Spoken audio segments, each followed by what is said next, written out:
बहुत अच्छे। आज हम नारायण। नारायण तृतीय मुंडक प्रारंभ करने जा रहे हैं। तृतीय मुंडक प्रथम खंड। 3 मुंडक हैं। हर एक मुंडक में दो दो खंड हैं। तो ये अंतिम मुंडक है और उसका पहला खंड प्रारंभ होता है। तो इसमें क्या बता रहे हैं ऋषि?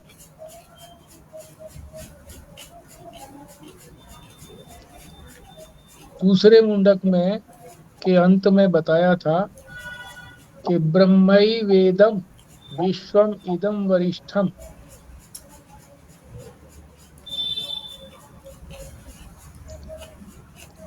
जो ब्रह्म है इस सारे विश्व में समाया हुआ है, व्यापक है। उसको वो श्रेष्ठ है, उसको जानना है, कर्तव्य बताया था। उस ब्रह्म का भी वर्णन किया था। अब ब्रह्म के अंदर हमारा मन और बुद्धि कैसे लगे, उसके लिए सहयोगी साधन बता रहे हैं। मुख्य साधन तो पहले हो चुके हैं, अब सहयोगी साधन बता रहे हैं। तो ये जो मुंडक उपनिषद है, इसका क्या अर्थ है? मुंडन कराना। कौन मुंडक करेगा? गुरु। क्या मुंडेगा? हमारे पुराने संस्कार, जिन संस्कारों के कारण हम इस संसार में फंसे हुए हैं, जो मान्यताएं हैं, उस मान्यताओं के कारण हम इसमें फंसे हुए हैं।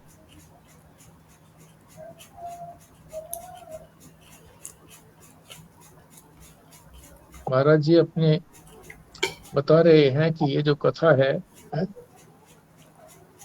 ये हम बार बार करते हैं। तो एक व्यक्ति ने पूछा, आपने ये जो कथा है, ये हमको सुना सुना करके हमारा घर ही बिगाड़ दिया। अब घर के लोग हमारे अंदर, घर परिवार के अंदर कोई रुचि ही नहीं लेते, वैसी रुचि नहीं लेते जैसी पहले लेते थे। यानी अब संसार से अरुचि हो गई है।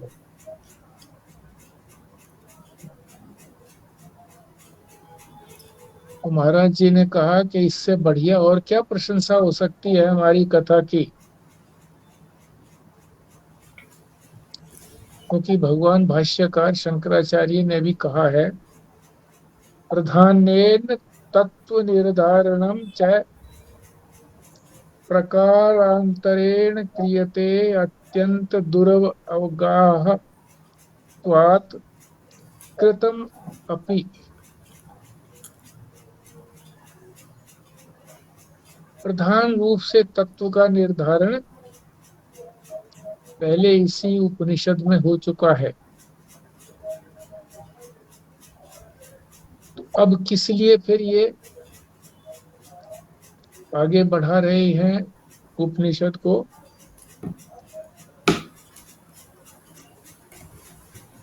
अन्य प्रकार से, जिस प्रकार से पहले तत्व का निर्धारण किया था,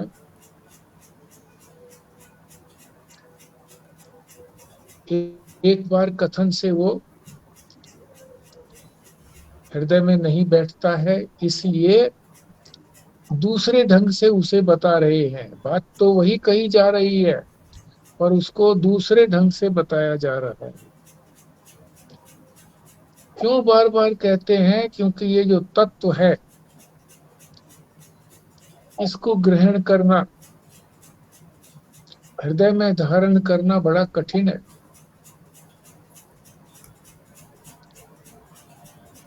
कठिनता से होता है ये हमारे हृदय में धारण अवगत। इसलिए वर्णन इसी का हो रहा है, पर दूसरे ढंग से,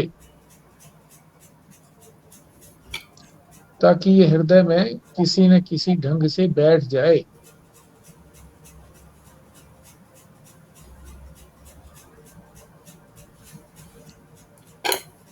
एक महात्मा इसी तरह से तत्व का निरूपण कर रहे थे,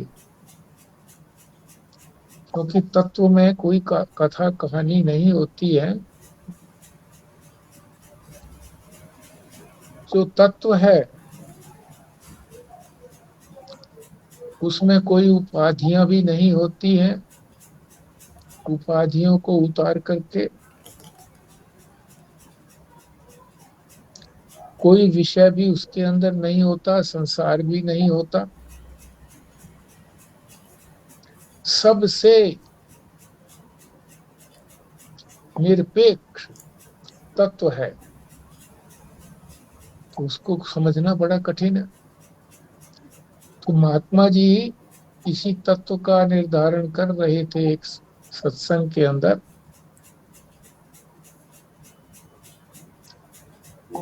तो किसी एक ने कहा कि आप रोज रोज जो है ना इसी बात को रटते रहते हो, है? कुछ नई बात भी सुनाया करो। महात्मा पता है क्या बोले? वो कहने लगे,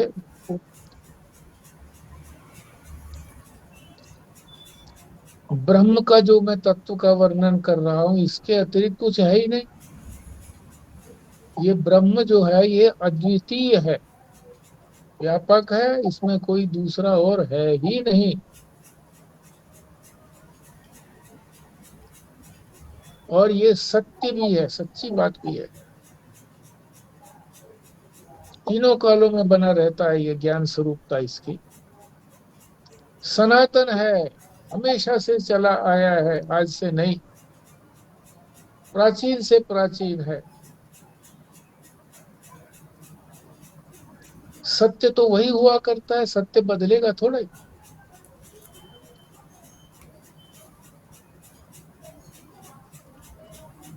सत्य के अंदर जो विषय है वो तो वही का वही रहेगा, सत्य का विषय। परंतु उसको समझाने का जो ढंग है वो जरूर अलग होता है। प्रत्येक महात्मा का अपना अपना ढंग होता है उसको समझाने का। जिस महात्मा के माध्यम से जो उस तत्व को ठीक से ग्रहण कर ले उसके लिए वही उपयुक्त है।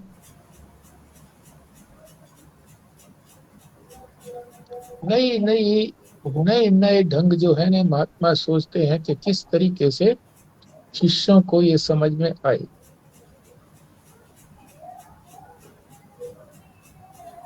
आगे है यत्र, ये 311 पृष्ठ पर है, हमने 310 से शुरू किया था। अभी मंत्र नहीं आया है, ये भूमिका स्वरूप है। यत्र प्रदर्शया विषया पुरातना, यद्यपि विषय वही पुराना है। यत्र प्रकारो अभिनव है प्रदर्शने, फिर भी उस प्राचीन तथ्य को, प्राचीन सत्य को नवीन ढंग से समझाते हैं। और श्रुति भगवती, श्रुति माता अब उसी तत्व का वर्णन नए ढंग से कर रही है। तो सभी की जिज्ञासा होगी कि नया ढंग वो क्या है, कैसे समझाएंगे। अब मुंडक ऋषि नए ढंग से कैसे समझाएंगे, तो उसके लिए मंत्र दिया है, पढ़ते हैं उसको। ये कृष्णा जी कई बार दोहराती थी उसको बीच में, इसी मंत्र को, उसका अर्थ बताती थी कि एक पेड़ पर दो पक्षी रहते हैं, उसी पेड़ के ऊपर एक ही स्थान पर एक ही घोंसले में है जो बने होते हैं कई बार पेड़ के अंदर कोटर बने होते हैं, कोटर। जैसे पहाड़ के शिलाओं के अंदर बहुत बड़े बड़े गुफाएं होती हैं जिसमें साधु महात्मा रहते हैं। वो ही उनका आश्रय स्थल है, वहीं बैठ करके वो साधना करते हैं अपनी। संसार से बहुत संक्षेप उनका संबंध रहता है, और कईयों का तो संबंध भी नहीं रहता। वो निकलते ही नहीं है, वहीं पर ही बने रहते हैं, वहीं उनके शरीर की पूर्ति हो जाती है।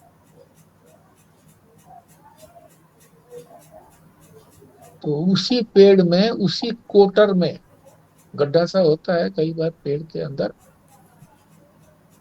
किसी टहनी को हम तोड़ देते हैं तो उसमें वो गड्ढा सा हो जाता है, तो वो बड़ा बन जाता है। जब वो कच्चा पेड़ होता है तो उसकी टहनी तोड़ देते हैं कि अब ये सीधा ऊपर बढ़े। पर जब वो प्रौढ़ हो जाता है, पेड़ बड़ा हो जाता है, तो उसका खड्डा बड़ा हो जाता है, उसको कोटर कहते हैं। तो उसी कोटर के अंदर दोनों पक्षी रहते थे, एक ही पेड़ में। कौन सा पेड़ था? पीपल का। और पीपल के पेड़ में पता है कि फल तो लगते ही हैं, सभी पेड़ों में फल लगते हैं, पर यहाँ पीपल के पेड़ की बात कही है। इसका भी विशेष महत्व है कि पीपल के पेड़ को क्यों चुना गया है।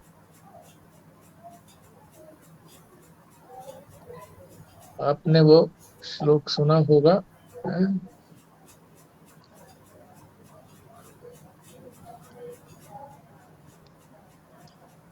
जिसके अंदर उस पेड़ का जिक्र किया गया है। ऊर्ध्व मूलम अधः शाखम। कौन से अध्याय का है? 15 15वें अध्याय में है। प्रारंभ में ही है, ऊर्ध्व मूलम अधः शाखम अश्वत्थम प्राहुर अव्ययम छंदांसि यस्य पर्णानि इत्यादि है उसमें। तो पीपल यस्तम के वेद, पेड़, हाँ, यस्तम वेद च वेद विषय। वेद विषय, वेद विद, तो वो पीपल के पेड़ की ही बात कही गई है वहां पर। क्यों कही गई है? कि पीपल का पेड़ है तो स्थिर। उस पेड़ के अंदर जो यात्री हैं, यात्रा करने वाले, घोड़ों पर यात्रा करने वाले, तो काफी लंबी यात्रा करके वहां जब आते हैं उस स्थान पर, उस गांव में, तो पीपल के पेड़ के साथ अपने घोड़ों को बांध देते हैं, क्योंकि पीपल का पेड़ बड़ा मजबूत होता है, गिरता नहीं है जल्दी से।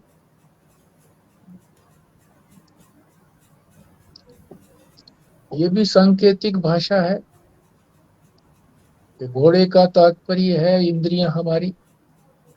इंद्रियों को बांध देना है हमने इस शरीर के साथ। ये शरीर जो है ये पेड़ है, और इसके जो पत्ते हैं, उस आपने देखे ही होंगे पीपल का पत्ता, उसकी जो पूंछ है, वो जरा सी भी हवा होगी तो वो हिलेगी पूंछ। पीपल के पत्ते की जरा सी वो हिलती है, जरा सी भी हवा होती है तो उसके हिलने से ही पता लग जाता है कि हाँ, हवा कुछ तो है, बिल्कुल बंद नहीं है, थोड़ी सी हवा है।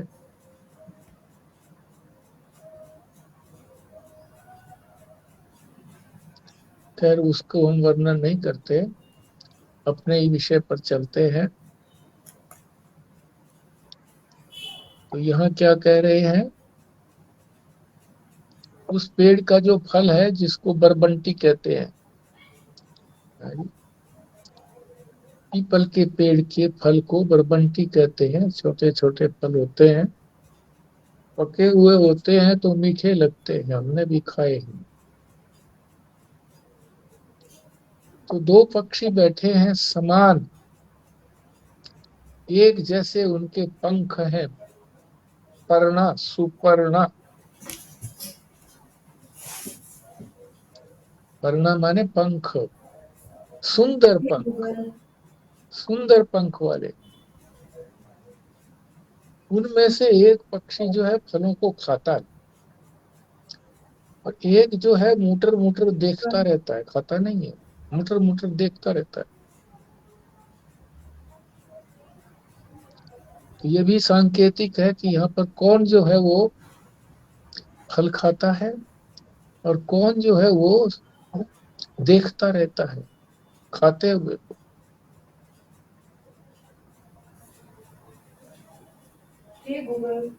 तो इतना ही इसमें वर्णन है। तो अब इसको मंत्र को पढ़ते हैं। द्वा सुपर्णा सयुजा सखाया समानम वृक्षम परिशस्व जाते तयोर अन्यः पिप्पलम स्व स्वादवत्य न अश्नन् अन्यो अभिचाकशीति। यदि हम इस जितने भी संस्कृत की शब्दावली है उसका यदि हम उच्चारण शुद्ध से करें तो काफी कुछ अर्थ उसका समझ में आ जाता है। और फिर जब उसका अर्थ समझाया जाता है तो नीचे भाषा के अंदर तो बिल्कुल समझ में आ जाता है कि ये जो अर्थ बताया है ये हमारे उच्चारण में ही कमी रही, इसलिए नहीं समझ में आया। तो उसको इस तरह से उच्चारण करना है कि वो समझ में आ जाता है। सबसे नीचे की जो पंक्ति है, न अश्नन अन्य, न अश्नन अन्यो। अब ये मैंने ऐसे पढ़ा है, यदि हम इसको ये पढ़ें नश्नन अन्यो तो ये समझ में आएगा कि इसका नाश हो जाता है। न को अलग करना है, न अश्नन अन्यो। अन्य से वो अश्नन कहते हैं खाना, खाने को कहते हैं, चबाने को कहते हैं अश्नन। किसी वस्तु को खाना अश्नन।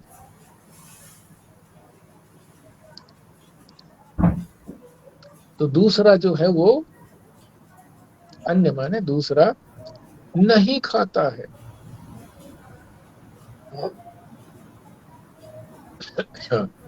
अभी चय अक्षिति, अक्षिति वही आंख से देखता है, वो फल न खा करके आंख से देखता है। ये सबसे नीचे वाली पंक्ति में ये इसलिए बताया कि वो शब्दों का अर्थ अगर हम उच्चारण ठीक करते हैं तो जल्दी समझ में आ जाता है। द्वा, द्वा माने दो, सुपर्णा, सु माने अच्छा, पर्णा माने पंख। तो पंख किसके होते हैं? पक्षी के। दो पक्षी जिसके सुंदर पंख हैं, सयुजा सखाया,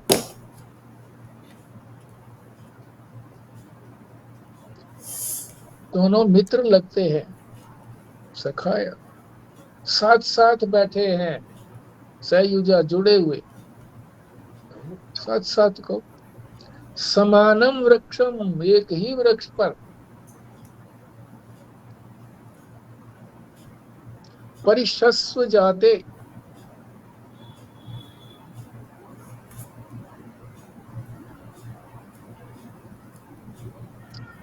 एक ही वृक्ष पर, उसी वृक्ष पर वो बैठे हैं। तयोर अन्य है, उनमें से एक। पिप्पलम यानी पीपल का फल, बरबंटी। स्वाद वत्य, खाता है, स्वाद लेता है। और न अश्नन अन्यो, और जो अन्य है वो फल न खाकर अभिचय अक्षिति देखता रहता है।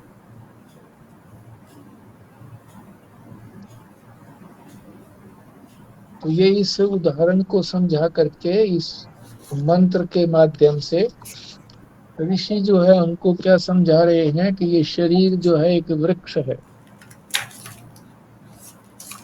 इस वृक्ष के ऊपर दो पक्षी एक जैसे ही, वो पक्षी कौन होंगे? जीव और ईश्वर।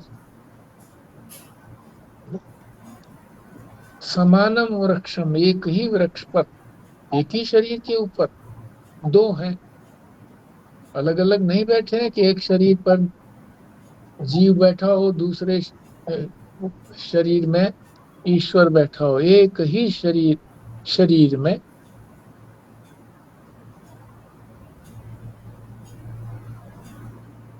तो वृक्ष की भी परिभाषा बताते हैं। वृक्ष का मतलब होता है जिसको काटा जाए। इसका उपयोग करके वृक्ष का फिर काट भी तो देते हैं, आयु पूरी हो जाती है तब, या कोई अत्यंत आवश्यक बात आ गई है तो तब, या आयु आ गई है तो स्वयं भी गिर जाता है। तो वृक्ष उसी को कहते हैं जो काटा जाए, उपयोग करके काटा जाए।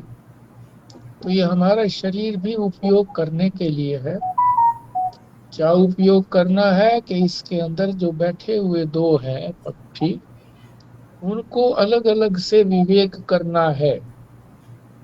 जीव कौन सा है, ईश्वर कौन सा है, विवेक करके अलग करना है। तो विवेक कर लिया, मगर विवेक कैसे करेंगे? असंग शस्त्र के द्वारा। असंग शस्त्रेण दृढ़ेन छित्त्वा, ये शायद तीसरा श्लोक है उसके अंदर, तीसरा या चौथा। असंग शास्त्र से, असंग शस्त्र से, हथियार से।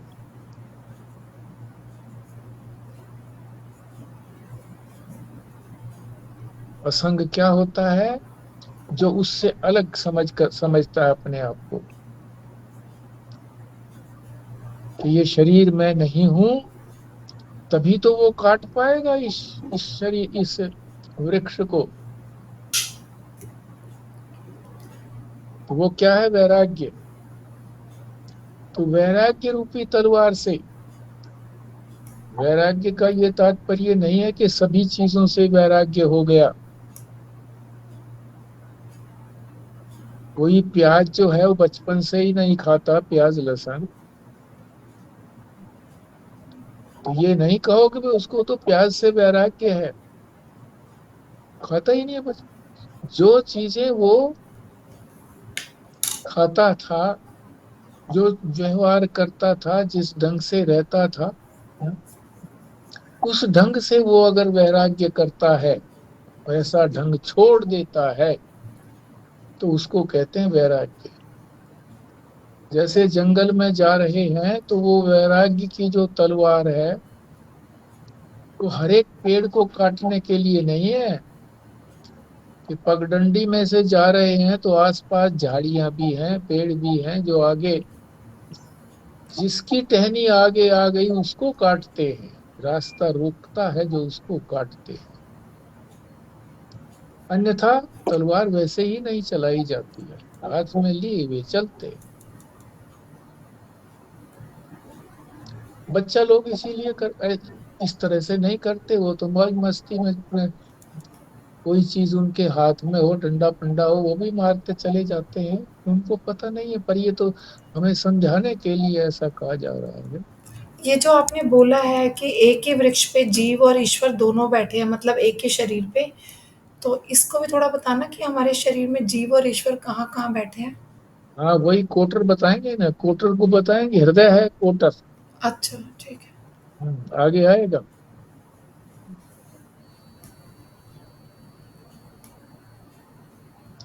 काटने की भी बात बताइए कि क्यों काटें इसको, शरीर को हम,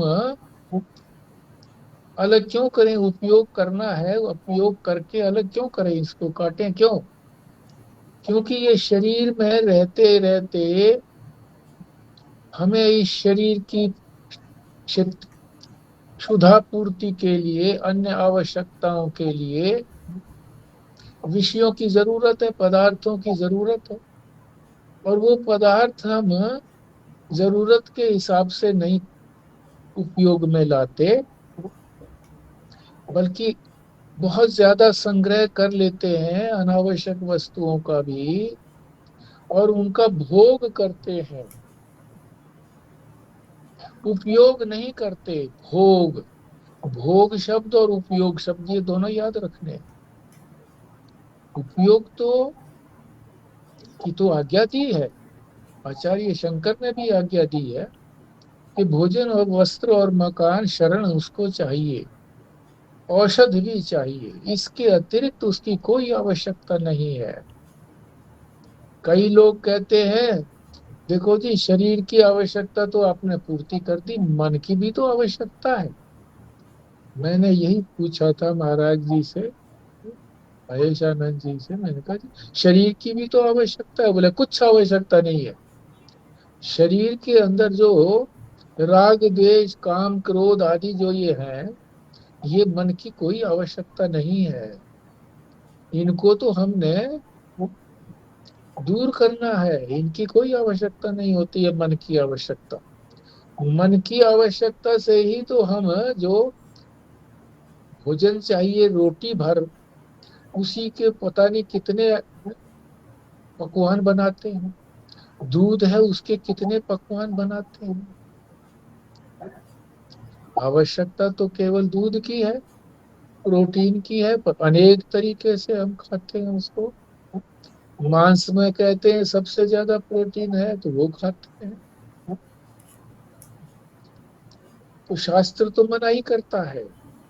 सबसे पहले शास्त्र यही कहता है, विधि और निषेध। जिसका निषेध करता है शास्त्र, उसको सबसे पहले छोड़ो। बहुत ज्यादा बड़ी कॉन्ग्रीगेशन होती है, 10,000 जहाँ सत्संग सुनते हैं किसी महात्मा का। तो त्रिनगर में भी इसी तरह से जो ये हवाई जहाज वाला आश्रम है, इसके अंदर एक महात्मा आते हैं। शनिवार इतवार को बहुत बड़ा सत्संग होता है। और जगह भी इनका सत्संग होता है, हजारों आदमी जुटते हैं। तो कईयों से संपर्क था, मैंने उनसे पूछा कि भाई यहाँ जाने से तुमको क्या लाभ हुआ? क्योंकि मैं तो जब भी जाता था तो वो कुछ इसी तरह की शब्दावली बोलते हुए सुनते थे। हैं? अब याद नहीं है, पहले मैं बोलता था। हैं? तो वो कहने लगे कि बड़ा फायदा हुआ है हमको। मैं कहा क्या फायदा? देखो जी, हम तो मांस मीट खाते थे, छोड़ दिया। शराब पीते थे, वो भी छोड़ दिया। बीड़ी सिगरेट थे, वो भी छोड़ दिया हम। बहुत लाभ हो गया। वो शास्त्र तो बताता है ये सबसे प्राथमिक वस्तु है, निषिद्ध वस्तुओं का त्याग। आगे तो बहुत कुछ बड़ा रास्ता है। चलो, तो पहले तो वैराग्य करना है इस वृक्ष को, इससे अपने आप को हटाने के लिए। क्योंकि इसके अंदर जो हम भोग करते हैं तो वासना बनती है, और वो वासना से फिर हमें फिर दूसरा जन्म मिलता है उस वासना की पूर्ति करने के लिए।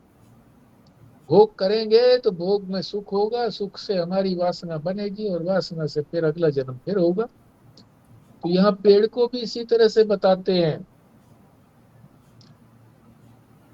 कि एक शरीर से,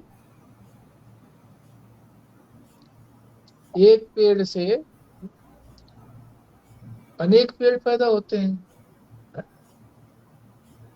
बीज एक डाला भूमि के अंदर, उसमें 100 बीज निकल आए, 100 फल निकल आए।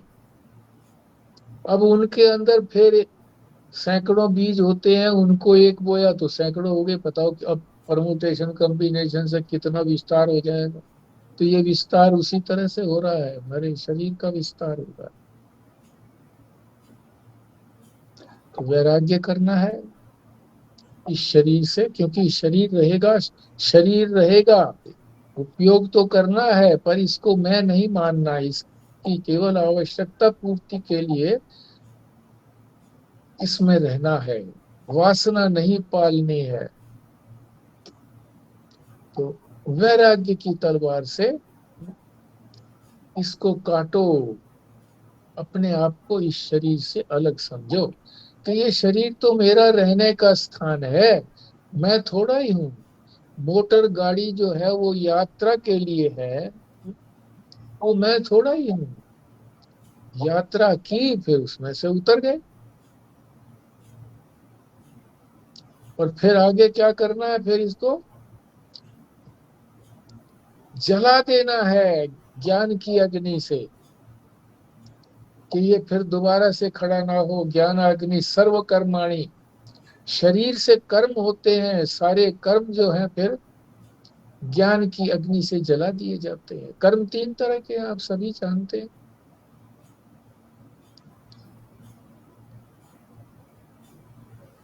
प्रारब्ध कर्म, क्रियमाण कर्म। प्रारब्ध कर्म से तो ये शरीर मिला है, तो पिछले शरीर के कर्म थे उनसे तो ये शरीर मिला है, कि आगे इस शरीर ने ये भोग करना है। प्रारब्ध कर्म, क्रियमाण कर्म। अब जो हम कर्म कर रहे हैं, हमारा जो प्रारब्ध से हमें जो कर्म करने के लिए मिला है, करें तो सही, और उससे वासना ना उत्पन्न करें। ये क्रियमाण कर्म जो हम करते हैं, उनसे फिर वासना की उत्पत्ति हो जाती है, और ये क्रम इसी तरह से चलता रहता है। और ये कर्म हमारे इकट्ठे होते रहते हैं। शरीर तो जल जाते हैं, पर कर्म इकट्ठे होते रहते हैं। उसको एक हो गए प्रारब्ध कर्म, दूसरा हो गया क्रियमाण कर्म, और तीसरा हो गया संचित कर्म। इकट्ठे हो गए ना, संचित कर्म। शब्दावली याद रहनी चाहिए। तो तीन तरह के कर्म हैं। सभी कर्मों से अपने आप को अलग करना, जलाना है।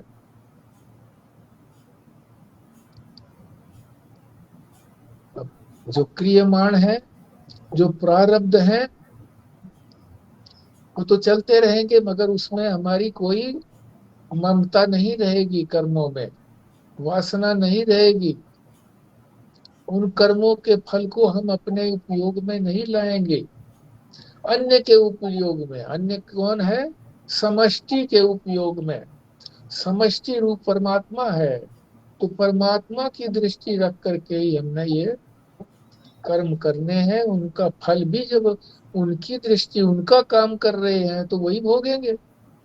फैक्ट्री के अंदर जो मालिक है, जिसने फैक्ट्री खोली है, हम तो मुनीम हैं, उसके लिए काम कर रहे हैं। लाभ होगा तो उसका होगा, वही खाएगा, हम थोड़ी भोगेंगे। हमें तो जितना दिया जाएगा, जो हमारी आवश्यकता के लिए है, वो तो परमात्मा देगा। बाकी सारा लाभ परमात्मा के पास है। जितना हमारे को आवश्यकता वो भी देगा। प्रारब्ध क्योंकि चलाना है उसने, जल्दी तो समाप्त करना नहीं है। जब तक प्रारब्ध है तब तक उस शरीर को चलाएगा, इसलिए हमारी आवश्यकता की पूर्ति तो करेगा, और सारे जो है फल वो अपने पास रखेगा। वो फिर खाता नहीं है, वो भी खाता नहीं है।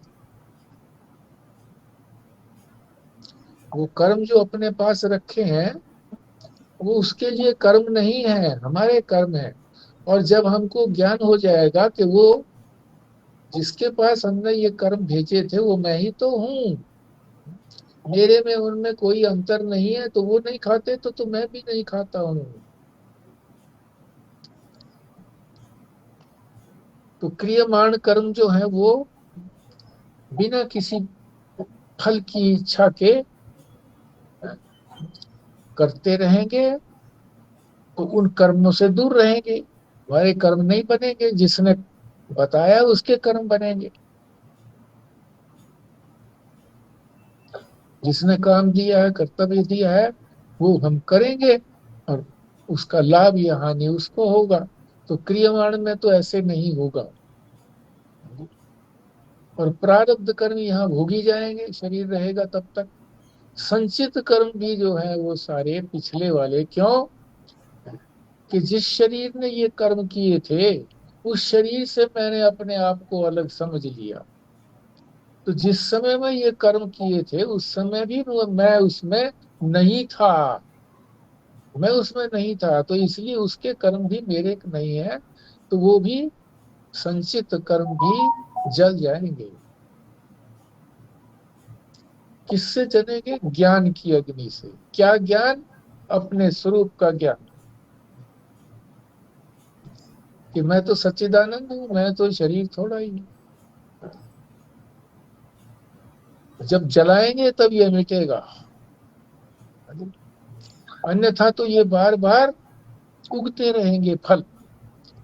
जैसे चना जो है, उसको यदि भूंज दिया जाता है, भून दिया जाता है, तो वो फिर आगे फल नहीं देता। उसको बोओगे तो नहीं जमेगा। तो वो ज्ञान की अग्नि से हम उसको भून देते हैं। और जब तक ये ज्ञान नहीं होता, केवल वैराग्य होता है, तो वैराग्य से आगे तो बढ़ते हैं, पर वैराग्य कोई अंतिम प्राप्ति नहीं है।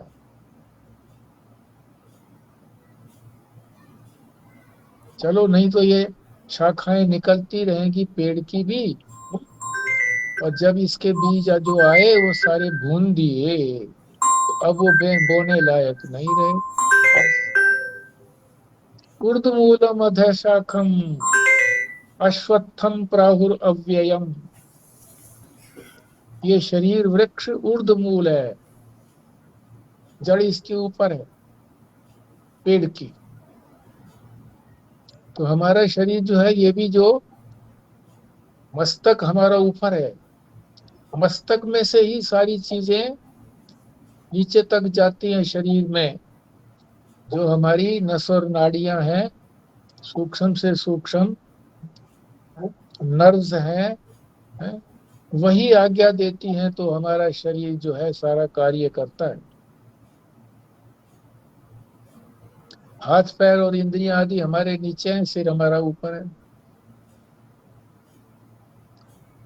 और ये अश्वत्थ कहा है। अश्वत्थ, अश्वत्थ का मतलब होता है कल रहेगा या नहीं, इसका कोई ठिकाना नहीं। अश्वत्थ,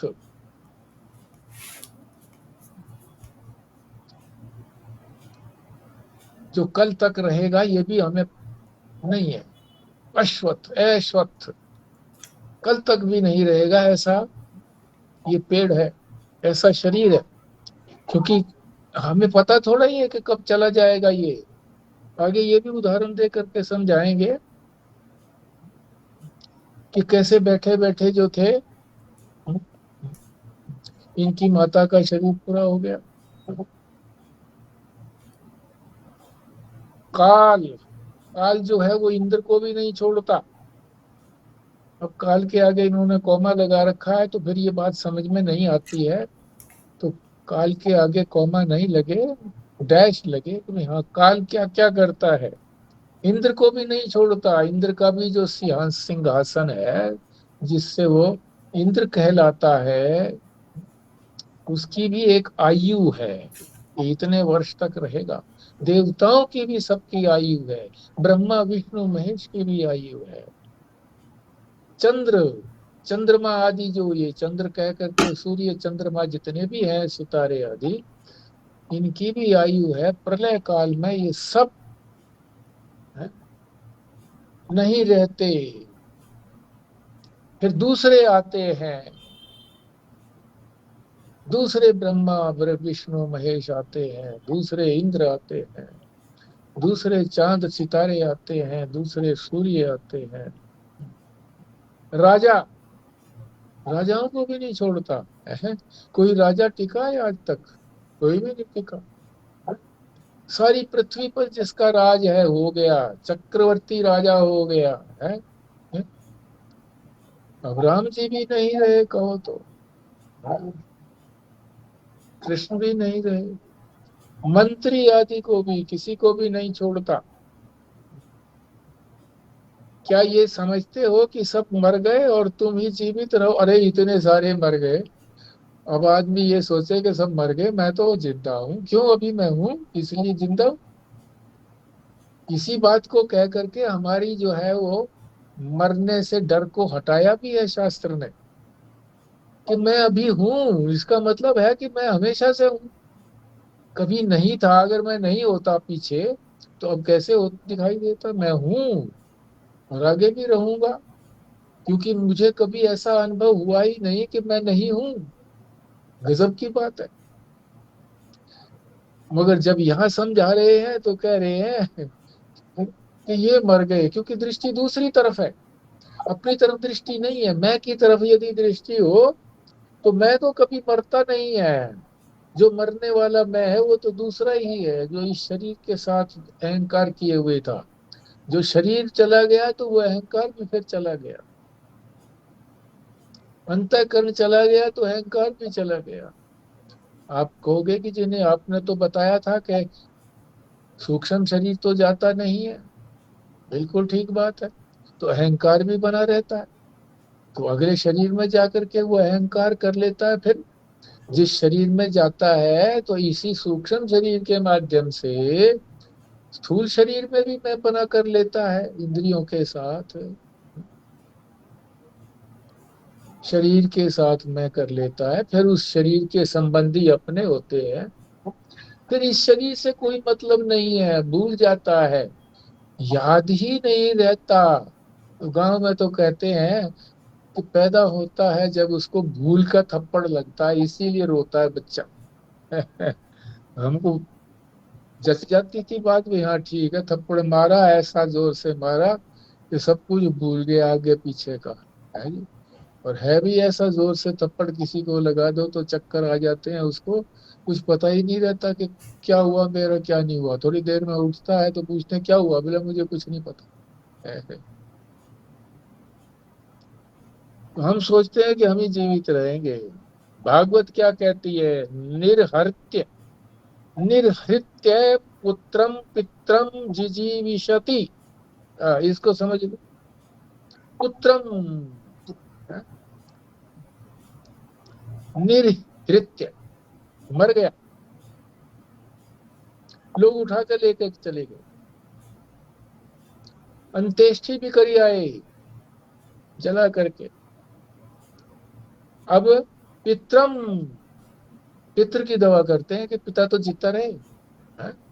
मर भी जाता है, ऐसे पुत्र मर जाता है तो पिता को तो फिर भी सब कुछ मिलता है। फिर उसी तरह से हो जाता है 2 4 6 महीने में। पिता को जीवित रखना चाहते हैं, वहां पिता तो जीवित रहे, पुत्र तो चला गया। चलो, विवाह ही नहीं हुआ था पर पिता का तो विवाह हुआ है, तभी तो पुत्र हुआ है।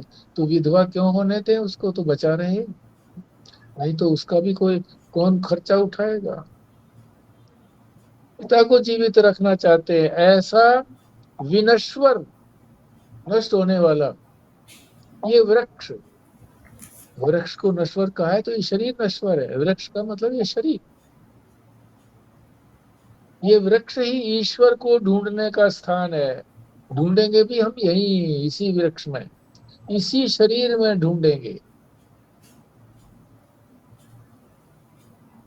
भजन भी है इसी तरह का, इसके 4 दरवाजे, और वो लंबा चौड़ा भजन सा है, शरीर के अंदर ही वो विराजमान है, तो इसी के अंदर ढूंढेंगे ये जब तक रहेगा। जब ये नहीं रहता तब नहीं ढूंढ पाएंगे, शरीर रहता है तो ढूंढ पाएंगे, सूक्ष्म शरीर में नहीं ढूंढ पाएंगे, क्योंकि उसे उसे भी आसरा चाहिए, सूक्ष्म शरीर को भी। अविद्या भी किसी न किसी के ऊपर चढ़ी रहनी चाहिए, सबको आसरा चाहिए रहने का सिर्फ। है? तो ढूंढने का स्थान है, ईश्वर को ढूंढने का स्थान है। मतलब पहले ये था कि भाई ये 2 पक्षी बैठे हैं, एक जो है वो जीव है, एक है ईश्वर। तो जीव को जो कहा गया है वो उस वृक्ष के समान है, जिसकी कोटर के अंदर यानी हृदय के अंदर ये दोनों एक साथ बैठे हैं। एक जो है वो ईश्वर है, जीव है। जीव जो है वो देखता, खाता पीता रहता है, मौज करता है, वो देखता रहता है। तो सब कुछ उसका तो आप्त काम हो गया, कामनाएं कुछ रही ही नहीं, कामनाएं ही नहीं रही तो खाएगा पिएगा क्या। जीव की तो कामनाएं हैं, यही सबसे बड़ा उसका अज्ञान की जड़ है। अविद्या काम कर्म, ये बताया है, तीन सीढ़ियां, अविद्या अज्ञान। अज्ञान से फिर कामना होती है, अपने अंदर हम कमी महसूस करते हैं, मैं तो इस छोटे से शरीर में हूँ, दुनिया तो बहुत बड़ी है। तो अब शरीर को तो बड़ा कर नहीं सकता, तो अपने यश को बड़ा करने में लगे रहते हैं। धन की वजह से यश हो मेरा, और किसी उपलब्धि की वजह से मेरा यश हो, और फिर शरीर को अपने को नहीं कर सकते तो चलो बच्चे पैदा कर लो, वो भी तो मेरे ही शरीर से निकले हैं, मेरे ही तो हैं। तो संतान से हम अपना पूरा करना चाहते हैं अपने कामना को। तो कामना से ही अभयारण्य से कहते थे, ये जो है ना, इच्छा का गड्ढा जो है ना, ये बहुत बड़ा है, बुरा है। इच्छा की पूर्ति के लिए, इस गड्ढे को पूरा करने के लिए कर्म करते हैं, और फिर कर्म करते हैं तो फिर उसका कर्म का कहते हैं मेरा ही तो कर्म, मैंने किया है तो मैं ही खाऊंगा। अरे मैंने ही मकान खरीदा, मैं ही रहूंगा, दूसरा कैसे रहेगा इसके अंदर है? कोई आ गया बेचारा है, बरसात के अंदर सर्दी में ठिठुरता हुआ, अरे मैं अंदर नहीं आ सकते, क्यों भैया, तुम तो अंगीठी के आगे बैठे हो है? मैं पना हो गया, मैं पना फिर किसी, संकुचित है मैं पना, विशाल नहीं है, विशाल हृदय बनाना है। द्वा सुपर्णा सयुजा, दो पक्षी एक समान पंख वाले, सुंदर सुपर्णा, सयुजा, एक ही वृक्ष पर कौन बैठे हैं, जीव और ईश्वर दोनों रहते हैं, इसी शरीर में दोनों रहते हैं, हृदय के अंदर दोनों रहते हैं, बुद्धि गुफा के अंदर दोनों रहते हैं। एक मैं शुद्ध और एक मैं अशुद्ध। जो अशुद्ध में है, जो इसके साथ शरीर से जुड़ गई है, उसको जीव कहने लगे। तो मैं तो जीव ही हूं, क्यों, इस शरीर को मैं मानता हूं, स्थूल और सूक्ष्म शरीर को मैं मानता हूं, तो मैं जीव बन गया, और वो इसको मैं नहीं मानता है। ईश्वर रहते दोनों है एक ही जगह पर। महाराज जी जो है एक, ये उदाहरण दे करके, बहुत अच्छा उदाहरण है, हमें ये समझा रहे हैं कि एक ही जगह पे दोनों कैसे हो गए अचानक है? एक सज्जन विदेश जा रहे थे, उनको एक पता दे दिया, उनके किसी मित्र ने कहा कि वहां पर एक मेरे मित्र हैं, बहुत सज्जन है, उनसे मित्रता कर लेना, वो तुम्हारे भी मित्र बनेंगे। वो गए और उस नगर के एक होटल में ठहरे। तो वो जो पता उसने लिख करके दिया था, तो उसने निकाल करके देखा पता, तो वही था होटल, तो बड़ी प्रसन्नता हुई, और उसी नगर में और उसी होटल में ठहरे हुए हैं, और पता लगाया भाई कि वो हमारे ही देश के हैं। वहां एंटर करते ही जो रिसेप्शन है, वहीं से पूछा, वो अरे कहाँ के हैं फिर वो, हमारे गांव के ही हैं वो, तो फिर उनकी जाति क्या है? तो वो जाति भी कई बार पीछे लिखी होती है जी, शर्मा लिखा होता है, वर्मा लिखा होता है, अरे हमारी जाति क्या है?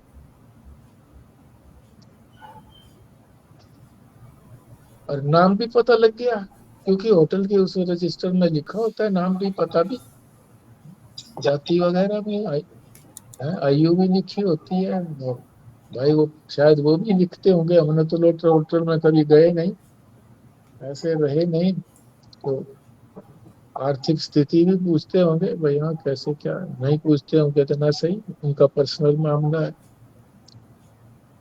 तो पता भी वो कहाँ ठहरे हैं, तो बताया कि उस कमरे में ठहरे हैं, जो आपको अलॉट किया है उसी में रहना है आपको, क्योंकि वो दो कमरे का, दो व्यक्तियों के रहने का कमरा है। जाओ जी। और इसी प्रकार संसार भी एक होटल है, संसार को होटल कहा है? इस पर निशान लगा लो, संसार भी एक होटल है, याद रखना इसको, होटल है। और होटल में तो ज्यादा दिन रहने नहीं देते, इस शरीर में भी ज्यादा दिन नहीं रहने देंगे। अरे हम तो स्वर्ग में चले जाएंगे, अरे स्वर्ग में भी नहीं, स्वर्ग में भी तो वो होटल ही है, वो जरा बढ़िया होटल है, 5 स्टार है। ये 5 स्टार नहीं है, वो 5 स्टार है, तो वहां भी निकाल देंगे जब तुम्हारे पास धन इकट्ठा खत्म हो जाएगा तो। इसमें ईश्वर और हम एक होकर एक ही कमरे में रह रहे हैं। मुझको क्या ढूंढे बंदे, मैं तो तेरे पास में। भाई बड़ा भजन है ये। इधर उधर ढूंढने की आवश्यकता नहीं है, यही ढूंढो। अरे ये बहुत दिनों के बाद पता लगा हमको कि यही तो ढूंढना है, इसी मैं के अंदर ढूंढना है। केंद्रित कर दिया इसी शरीर के अंदर भी, और फिर मैं के अंदर। रमन महर्षि ने कहा इसी को देखो बस, ये कहाँ से निकला है, उसकी खोज करो। ये जहां से निकला है वही मेरा ठिकाना है, वही तो मैं हूँ, जहां से ये निकला है। इसको नहीं कह रहे, मैं को नहीं कह रहे कि ये मैं हूँ, ये जहां से निकला है मैं। ये अहंकार कहाँ से निकला है? न खुदा था न बंदा था, मुझे मालूम न था, पता ही नहीं था मुझे। मैं अपने आप को मैं आदमी भी नहीं समझता था। है जी। नर, नर तो नहीं था ना मैं, ठीक है मनुष्य तो था पर नर नहीं था। इसमें कहा गया है ना, वो हमने जो विवेक चूड़ामणि पढ़ा था उसके अंदर बताया था कि नर होना भी बहुत बड़ी बात है। अपने आप को नर, नर कौन समझता है अपने आप को? जो इन विषयों में नहीं रमण करता, जो संसार में रमण नहीं करता वो है नर, और जो पुरुषार्थ करता है वो है नर। है? न बंदा, न खुदा था न बंदा था, मुझे मालूम नहीं था, मुझे कुछ भी नहीं पता था। है? बिल्कुल अज्ञानी थे, दोनों इल्लत से जुदा था। यहाँ इब्दत लिखा हुआ है, पर इब्दत तो कुछ समझ में आया नहीं, हमारे तो इल्लत है ये, बेकार की बात है, दोनों इल्लत है ये अपने आप को कोई बंदा भी नहीं समझना, खुदा भी नहीं समझना। अपने आप को क्या समझना है? ब्रह्म समझना है। खुदा तो ईश्वर हो गया। हाँ? अंतिम बात बता दी, ये दोनों इल्लाएं हैं। मुझे मुझे मालूम न था कि मैं इन दोनों से भी अलग था, जीव और ईश्वर से अलग मैं ब्रह्म था, मुझे मालूम ही नहीं था। कि कितनी प्रगाढ़ बात कह गए हैं संत महात्मा लोग। अब इनकी वाणी तो बोल लेते हैं, सभी बोल लेते हैं? रस ले लेते हैं, बोलने का रस, दूसरे सुनने का रस ले लेते हैं, और अपना इतिश्री समझते हैं कि हमारी अब बस इतिश्री होगी, सबसे बड़े सत्संगी हैं, अब हमको ज्ञान हो गया, बात खत्म हो गई है जी। अब इतने भजन हैं, हाँ, कि खत्म ही ना हो, बोलते रहे तो इतने याद हैं, रटे गए। अर्थ शायद नहीं मालूम है, सबका नहीं मालूम है, थोड़ा बहुत मालूम होगा, पर संत तो बड़ी गहराई की बात कह रहे हैं, ये कहाँ समझ में आएगा? तो हम यहीं पर छोड़ते हैं जी। तो आपको,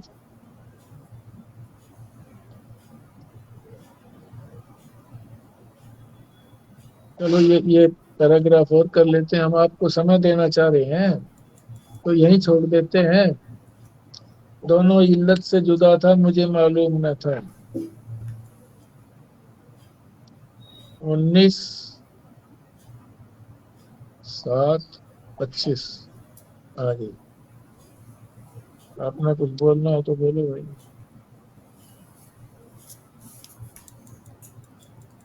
ये ईश्वर और जीव शरीर में कहाँ रहते हैं? हृदय में। कहा है ना कि भाई वो बुद्धि गुहा भी कहा है, इसको हृदय भी कहा है, बुद्धि गुहा भी कहा है। और उसमें एक खाली स्थान है, बहुत छोटा सा खाली स्थान है, आकाश।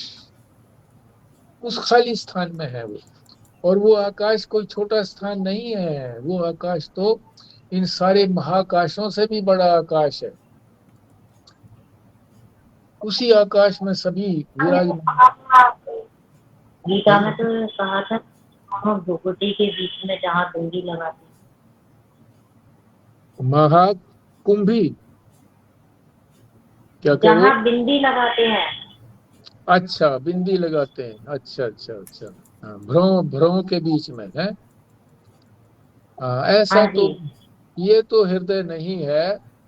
हृदय के बारे में तो हमने पूछा था महाराज जी से भी, और पुस्तकों में भी आया है कि ये जो हमारा हृदय लेफ्ट हैंड को है, ये यहाँ नहीं है।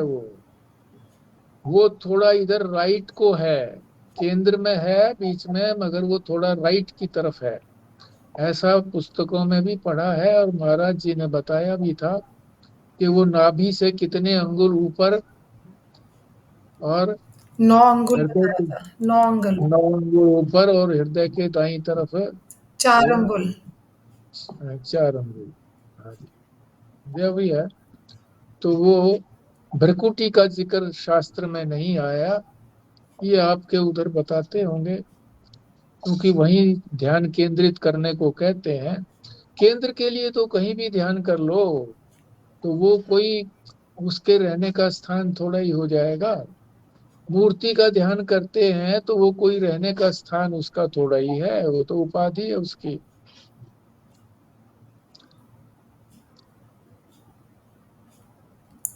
तो ये हाँ जीव और जी, ईश्वर दोनों उसी हृदय गुफा में रहते हैं?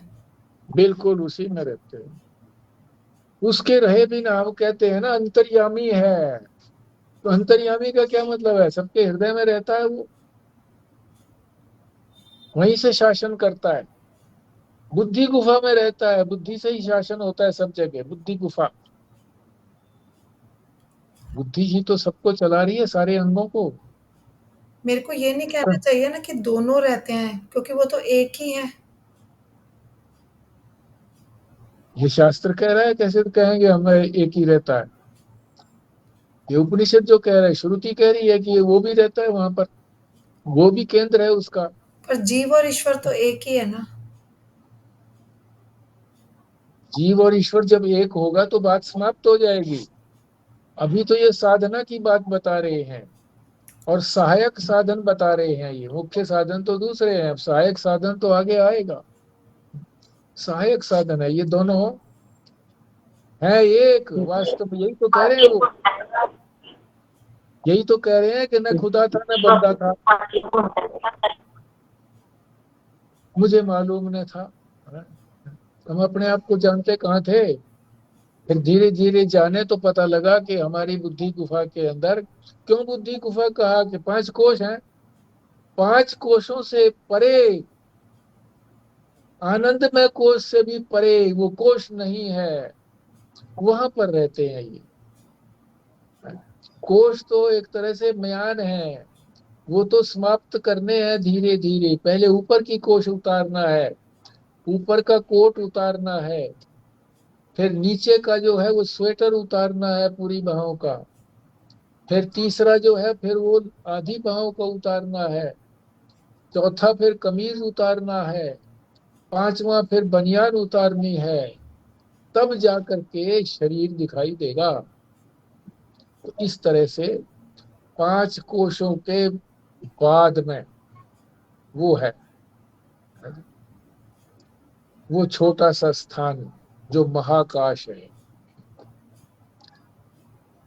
वही वही खोज करने को उसने कहा है, मैं भी तो वही रहता है। मैं कहने का उसका तात्पर्य ये था, रमण महर्षि का, उनका, कि इसके पीछे पीछे जाओ, ये कहाँ से निकलता है? वहीं से तो निकलता है अहंकार। बुद्धि में से ही तो अहंकार निकलता है। बुद्धि के ऊपर जो है प्रतिबिंब पड़ता है।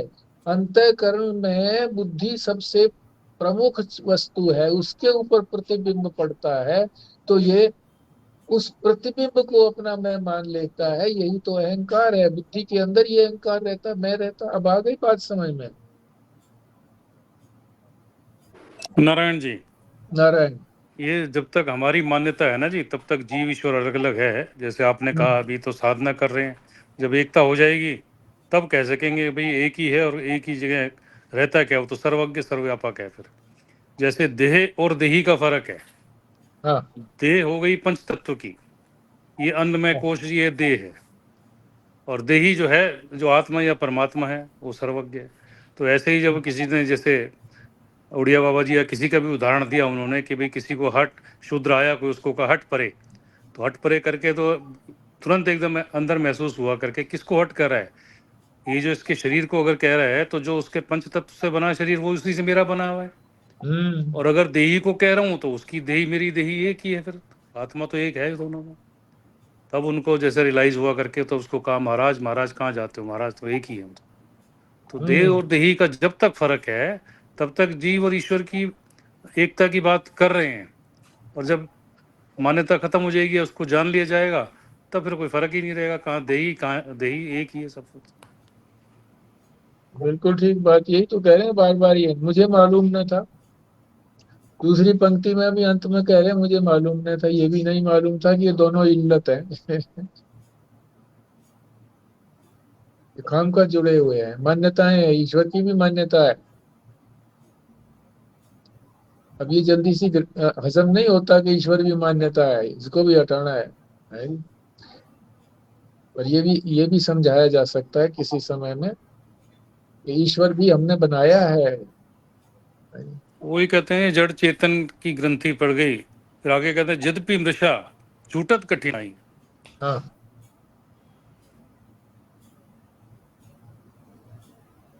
ईश्वर इसको संसार को देखते हैं तो फिर ये पूछते हैं ये किसने बनाया। इनको उड़िया बाबू को पूछा था ये किसने बनाया, बोले तेने बनाया नहीं, तेरे बाप ने नहीं, दादा ने नहीं, तो भगवान ने बनाया। और किसने बनाया? तो भगवान खड़ा कर दिया है। तो शुरू में तो भगवान खड़ा करना पड़ता है, मान्यता करनी पड़ती है, तभी तो उसकी उपासना वगैरह होगी। और पत्थर की जो उपासना करते हैं, मूर्ति की पास, वो भगवान तो है नहीं ना, वो तो राम तो है नहीं या कृष्ण तो है नहीं। और उस उपासना से एक मान्यता को हटाने के लिए दूसरी मान्यता से कैसे हटेगा? वो दोनों बराबर की नहीं, ये प्रबल है। जो सत्य की जो सच्ची चीज की मान्यता की है वो बड़ी प्रबल है। महाराज जी के पास एक गोपी राम आते थे, गोपी राम। वो आते ही बस इसी श्लोक को बोल देते थे, बोलते थे। और महाराज जी कहते थे ठीक बोला। प्रबल है, सत्य प्रबल है, वो जो झूठ को जो है ओवर पावर कर लेगी। सच्चाई जो है देर सवेर से, हम भी कहते हैं ना सच्चाई।